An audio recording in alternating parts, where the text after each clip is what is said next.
Bom dia, iniciando a nossa leitura sagrada, sempre aos sábados, às 7 horas da manhã, e hoje com o Padre Eudinei Carneiro.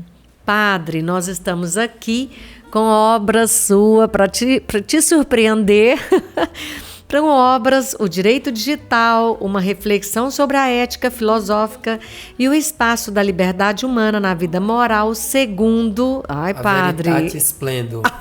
Em latim. Em latim, seria que o esplendor chique. da verdade. Olha aí, gente. Estão aí 3 livros lançados por nosso Padre Eudinei Carneiro ao longo desse tempo na comarca de Gurupi. É isso mesmo, Padre? Isso. Então, são obras que a gente fez durante o período de estudo, né? Essa obra, o Veritate Splendor, sobre a liberdade, é fruto do meu mestrado em Roma, né? Que eu fiquei de 2012 até 2014 fazendo, então, essa dissertação de mestrado e eu decidi publicá-la, né?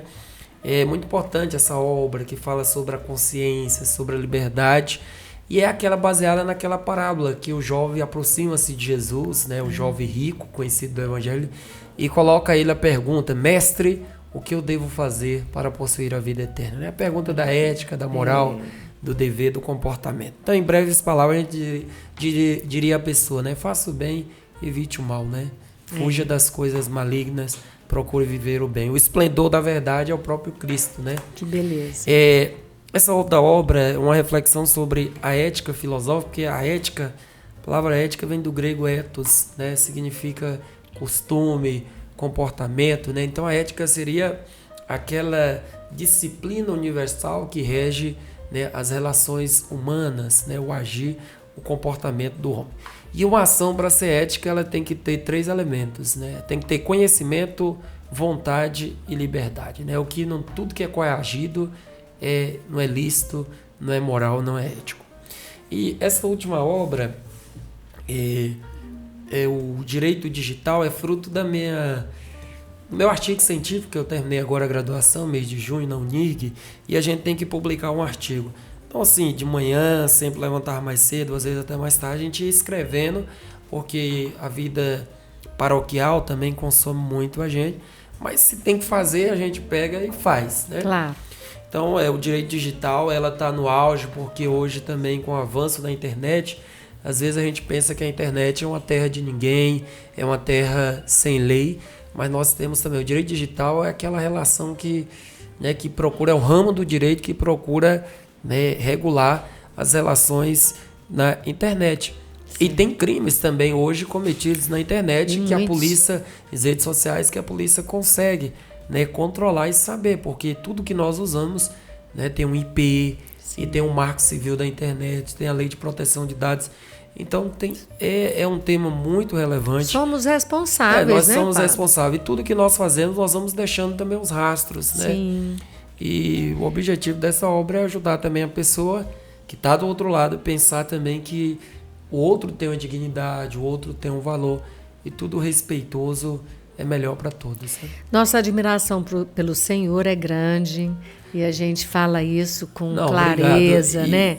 E essa admiração pelo seu empenho em apresentar para nós em livro, né? Em obras, e a gente fala o que é feito. Esse trabalho literário é um trabalho assim que não dá dinheiro, mas dá prazer, né? Porque a gente fica feliz em ver um livro seu, não por vaidade, mas em poder a gente também contribuir com a literatura. E lembrando que também, né, assim, o Papa João Paulo II fez um documento papal chamado Carta Encíclica, Família Consórcio, né? Consórcio de família. É isso. Seria um documento, né, Familiaris Consórcio, o termo em latim, que seria sobre a importância, né, da família, a mensagem que a igreja tem para dizer às famílias, né? Ou seja, a família, ela tem um lugar central na vida da igreja. Tem é enorme, gente, mas vale a pena. São 86 páginas e maravilhoso aqui, onde eu quero ler somente 2 parágrafos para que a gente possa conversar hoje.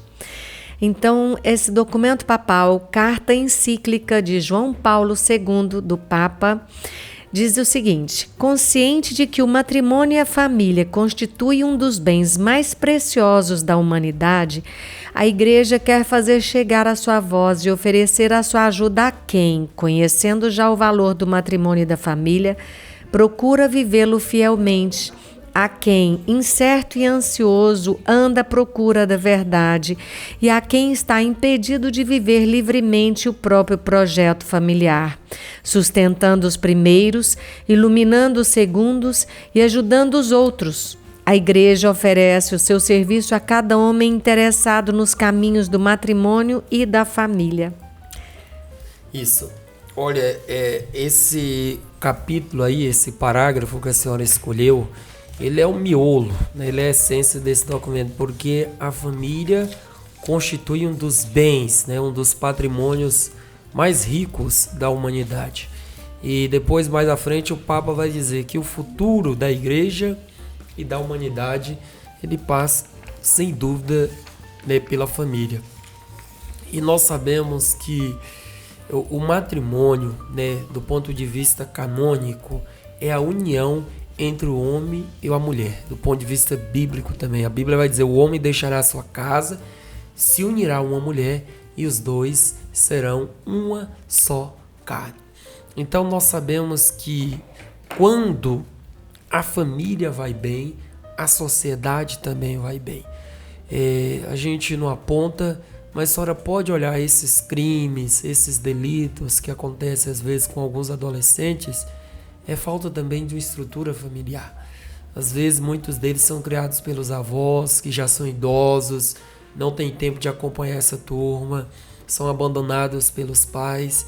E não estou dizendo que famílias estruturadas também não tem pessoas que não cometem delitos, que tem também. Mas a falta da estrutura do amparo familiar é uma das consequências que causa também dor na sociedade.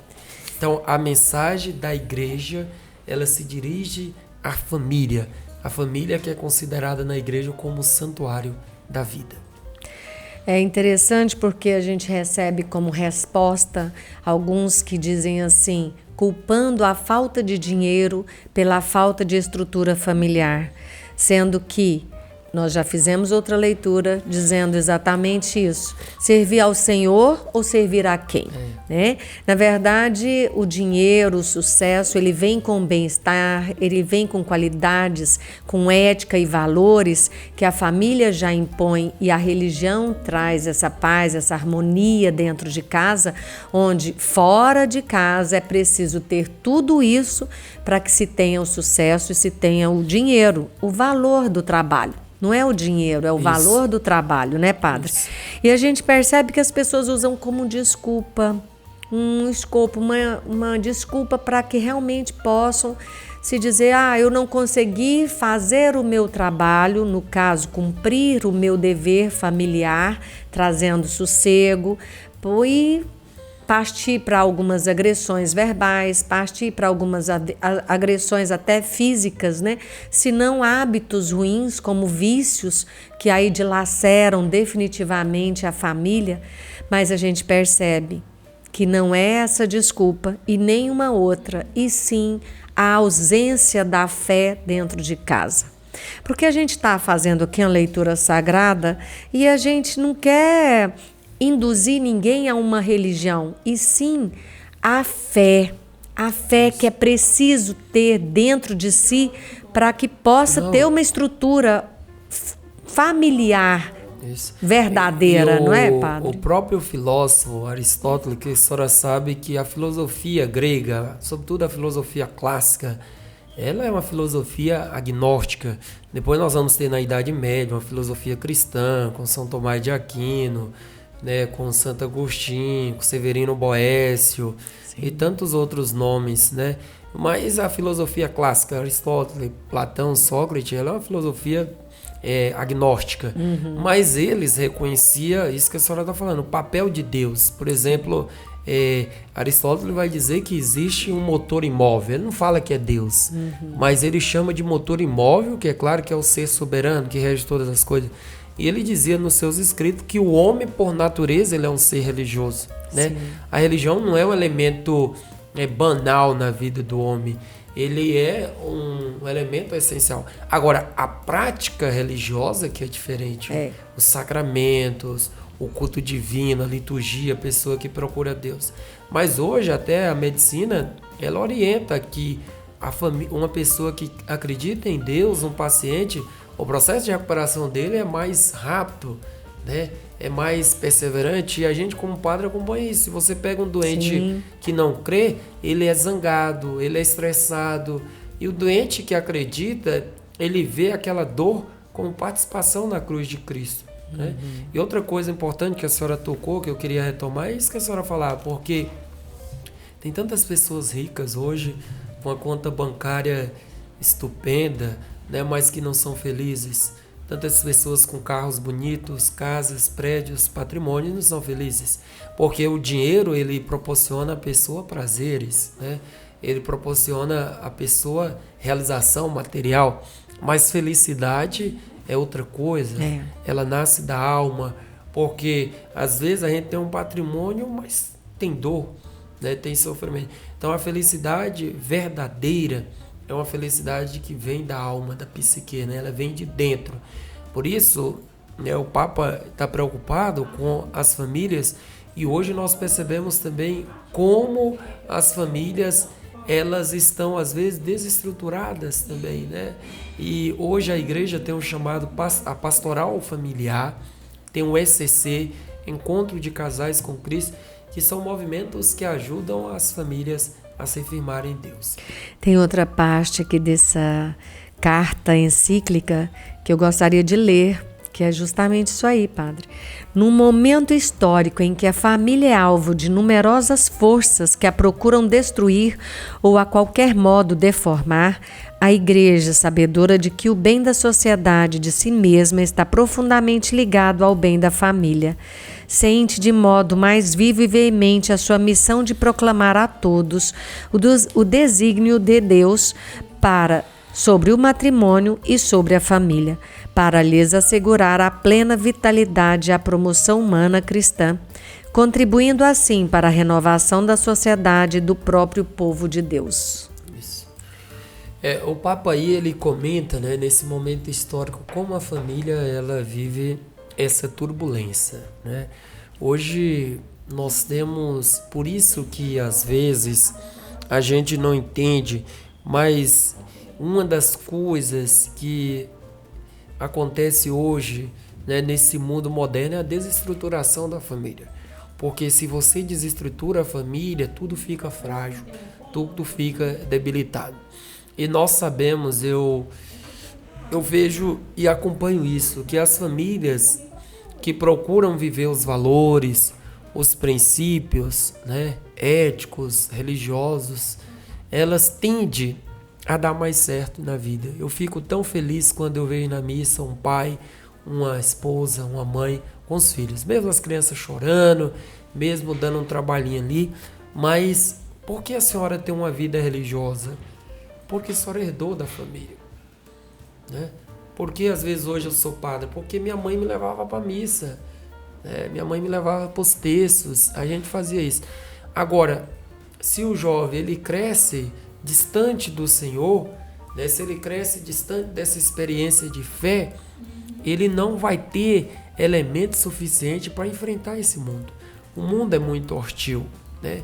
O mundo ele oscila muito. É por isso que a pessoa que ela tem uma experiência de Deus, né, uma experiência do sagrado, ela tende a ser mais forte diante das turbulências, das agitações dessa vida. E quando o senhor bem lembra dos nossos filósofos, né? Dos nossos filósofos, eles fizeram uma coisa por nós que estamos hoje esquecidos, que é pensar, questionar, porque eles foram grandes questionadores da vida. E hoje as pessoas recebem as informações sem questionamento, sem mesmo pensar. E isso eu vejo que está até deixando as famílias aturdidas com tantas informações que estamos aí diante da tecnologia nas nossas mãos, e os pequenos já com tecnologia nas mãos, também estamos massificando as pessoas, fazendo com que sejam quase computadores, simplesmente leitores de informações e não mais pensadores, né, padre? A senhora falando isso me fez lembrar alguém que comentava isso, né? Pensar dói. E pensar diferente dói mais ainda, né? Então nós temos hoje, o Augusto Cury fala sobre esse assunto, que uma criança hoje ela recebe muito mais informações, dados, do que o imperador, né, na sua época. O imperador romano, ele cita essa compreensão. Então nós temos informações, o nome já diz, informação, né? Informe é algo rápido, mas nós não temos formação.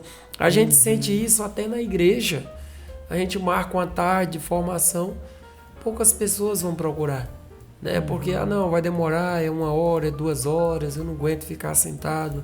Então as pessoas, elas não querem também muito aprofundar, né? Elas querem o material hoje bem já mastigado, né? E a formação, ela nos dá essa base, ela nos deixa mais sólidos, mais consistentes também para enfrentar as adversidades dessa vida. É sim. Sempre maravilhoso essa nossa conversa, né? Maravilhoso falar com o senhor, maravilhoso mesmo. É assim, traz tanta energia e principalmente seu conhecimento. Seu conhecimento, a gente puxa uma coisa, vem outra, vem outra, vem outra. E eu agradeço de verdade. Aqui agora a gente encerra essa leitura sagrada e com a vontade de querer mais, fica aí para o próximo sábado às 7 horas da manhã. Eu quero muito agradecer e a gente pede uma bênção, padre. Então que Deus abençoe todas as nossas famílias, abençoe a família da senhora também, Estival, trazendo muita paz, muita prosperidade, muito crescimento, e todas as famílias também que possam se fortalecer. Meu irmão, não dissolve a sua família por qualquer motivo. E desça sobre todas as nossas famílias as mais preciosas e copiosas bênçãos do Deus Todo-Poderoso, o Pai, o Filho e o Espírito Santo. Amém. Amém.